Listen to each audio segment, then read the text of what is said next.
Akhirnya, cita-cita jadi penulis buku segera terwujud. Paling tidak sebentar lagi. Setelah lulus sidang dan disahkan oleh ketua program studi. Ya, kita lagi ngomongin karya tulis sebagai bukti lulus dari perguruan tinggi. Kita lagi ngomongin skripsi atau TA alias tugas akhir. Mundur ke belakang, yuk kita simak bagaimana akhirnya skripsi atau TA ini jadi. Saat kamu menempuh semester 4 untuk D3 dan semester 6 untuk S1, kamu bakal menemui apa itu skripsi atau TA. Pastikan syarat untuk mengambil skripsi terpenuhi. Kamu yang kuliah D3 harus memiliki indeks prestasi kumulatif lebih dari 2,25, sudah menempuh setidaknya 80 SKS, dan jumlah nilai D yang diizinkan sebanyak 3 mata kuliah dan bukan mata kuliah prasyarat. Lalu, sudah mendapatkan sertifikasi profesi di bidang helpdesk dan professional office. Nilai sertifikasi bahasa Inggris atau TOEFL lebih dari 400 dan telah mengumpulkan poin kegiatan paling tidak 200 poin. Lalu bagi yang kuliah S1, indeks prestasi kumulatif lebih dari 2,25, sudah menempuh setidaknya 126 SKS dan jumlah nilai D yang diizinkan sebanyak 3 mata kuliah dan bukan mata kuliah prasyarat, sudah mendapatkan sertifikasi profesi di bidang programming dan jaringan, nilai sertifikasi bahasa Inggris atau TOEFL lebih dari 400, dan telah mengumpulkan poin kegiatan paling tidak 250 poin, khusus untuk alih jenjang 100 poin. Kalau itu semua udah dipenuhi, kamu baru boleh mengajukan judul skripsi. Buka sistem informasi akademik atau learning management system punya Stimik Widya Pratama. Login menggunakan akun kamu, lalu masukkan judul skripsi yang akan kamu ajukan. Tunggu sampai judul itu disetujui oleh ketua program studi masing-masing.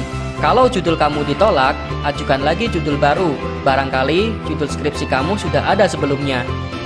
Nah, jika judul sudah disetujui, langkah selanjutnya kamu ajukan judul tersebut ke dalam bentuk form. Download form pengajuan skripsi di website Stimik. Isi kolom-kolom yang diminta.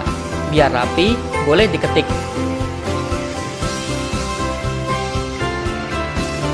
Lalu, cetak.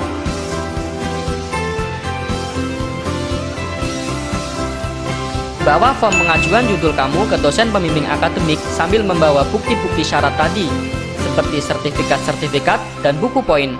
Pembimbing akademik akan mengecek kelengkapan kamu dan memberitahukan apabila terdapat syarat yang kurang. Jika semua beres, pembimbing akademik akan menyetujui pengajuan skripsi kamu.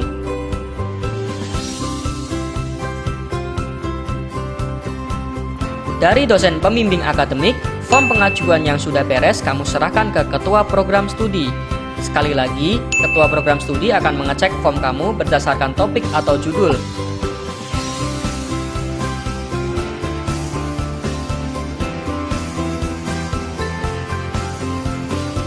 Jika semua beres, waktunya kamu membuat laporan berbentuk proposal. Proposal berisi latar belakang dan permasalahan mengapa kamu mengajukan judul tersebut. Proposal nanti bakal diujikan di depan dosen penguji. Tahap menyusun skripsi atau TA dimulai dari sini. Setelah menyusun proposal, langkah selanjutnya kamu mendaftar untuk ikut ujian proposal. Pertama, kamu membayar biaya ujian proposal di BAU. Kamu akan diberi bukti pembayaran. Kedua, bersama dengan bukti pembayaran tadi, serahkan 2 bundle proposal kamu ke ketua program studi. Ketiga, tunggu ketua program studi mengumumkan jadwal ujian proposal via website. Keempat, ingat-ingat jadwal ujian. Kamu ujian proposal sesuai jadwal. Proposal akan dipresentasikan di depan 2 dosen penguji. Nah, kedua dosen penguji inilah yang nantinya bakal jadi dosen pembimbing skripsi kamu. Hasil ujian proposal sendiri ada 3, lulus, lulus dengan revisi, dan tidak lulus. Bagi kamu yang dinyatakan lulus, perbaiki proposal bila terdapat kesalahan, dan dalam jangka waktu 1 minggu setelah ujian, proposal perbaikan harus disahkan oleh ketua program studi.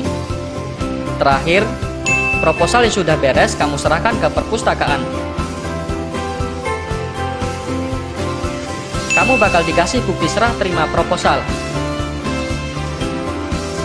Nah, bukti ini kamu tukar dengan buku bimbingan skripsi ke ketua program studi.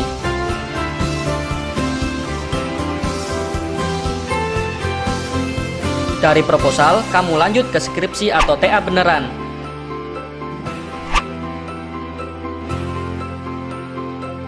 Dalam waktu 1 semester, kamu harus kelarin skripsi kamu yang terdiri dari 6 bab.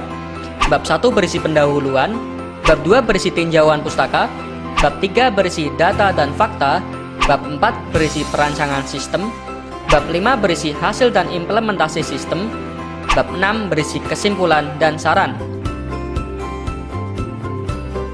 Nah, dalam menyusun semua bab itu, kamu tidak bisa bekerja sendiri. Di sini, kamu memerlukan dosen pembimbing. Dosen pembimbing akan mengoreksi apakah tulisan atau sistem kamu sudah sesuai dan benar.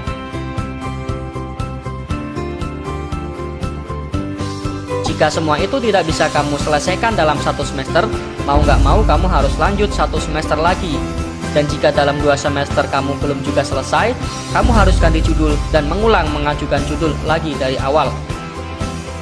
Sambil ngerjain skripsi atau TA, perhatikan juga tanggal akhir pendaftaran ujiannya.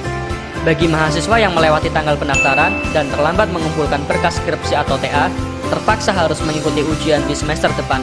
Untuk mengikuti ujian atau sidang skripsi, pertama yang kamu lakukan adalah mendownload form ujian di website STIMIK. Setelah itu, bawa form yang sudah diisi ke dosen pembimbing akademik. Pembimbing akademik akan mengecek dan mengesahkan. Selanjutnya, kamu membayar biaya ujian di BAU.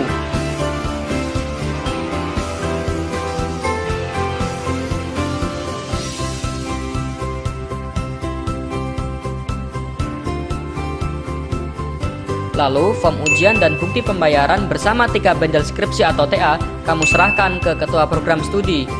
Terakhir, kamu tinggal menunggu jadwal ujian yang dikeluarkan oleh ketua program studi. Ingat-ingat betul jadwal ujian. Skripsi atau TA akan dipresentasikan di depan 3 dosen penguji. Jadi, kuasai materi skripsi atau TA kamu. Ketua sidang akan memberikan sedikit pengarahan.